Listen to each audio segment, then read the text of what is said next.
I'm going to show you guys how to walk in the classroom, okay?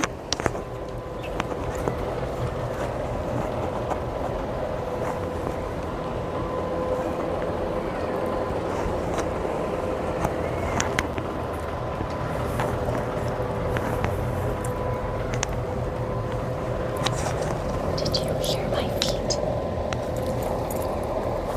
That's so exciting. Then I'll invite a child over. They're going to do it too. Did you hear their feet? When we walk in the classroom, you don't have to hear our feet. You guys are welcome to walk like this in our classroom. That's simple lesson, right? Was that hard? Nope. You guys already talked about which ways that you guys can redirect that. If you're constantly redirecting doing that, should we probably give them a little lesson? Yeah. One thing, did you guys notice that I did during that lesson? You were speaking very quietly. I was speaking very quietly. I don't need the entire class to hear me unless I'm doing a group activity. When the entire class needs to hear me, do I need to talk very loudly? No. There's a couple other things. Do you guys notice anything else?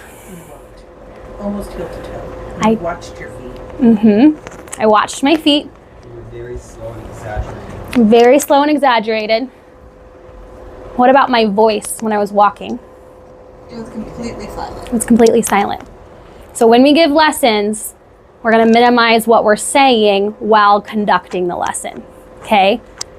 If one of the goals is to learn new vocabulary, that's different. But when the goal is to walk, I'm not going to be talking while I'm walking because then they're going to be focused on my words. I did speak during that lesson, right? But was I doing any actions that had a purpose during that talking? Nope. I introduced it, I talked about it, and then I did it, and then I talked about it again. So it's a key point to know about how we do lessons here.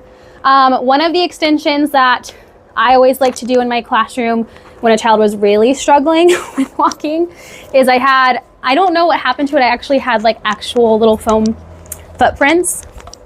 But I had little footprints and they were in a basket on the shelf. I would typically start with only 3 in the classroom first, and you can always add more. But the student at this point, we're gonna assume that they know how to use a work rug. I have not showed you that yet. So there's a work rug here. They have these. And then I have the students put them down on the ground. Oh, these are not the right feet. It's okay. So mine, my actual ones were. And then you can show them, I'm gonna remind you how to walk in the classroom. These are gonna help us today. And if students like to take their shoes off, this could be a fun point of interest you could add to it. I don't know, in Children's House, you have those students that always wanna do the maze with the red rods because they get to take their shoes off. It's totally up to you. So you're whatever you want to do in that moment. Sometimes you don't want students to take their shoes off. And then you just want to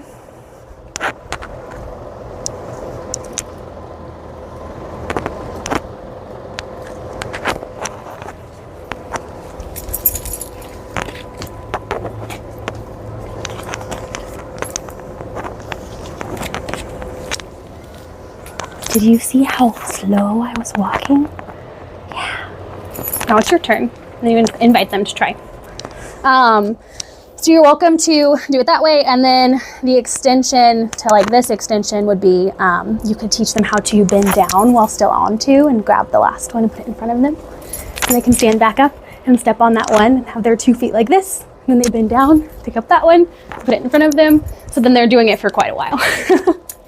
But it really over dramatizes to slow down.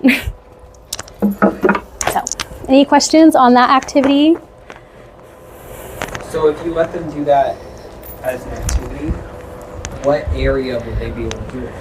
Because it's not like you can do that as a work rug for very long with like, oh, get in. So I didn't like doing it on a work rug. The next activity I show you is walking on a line, and I would have them put it on our line.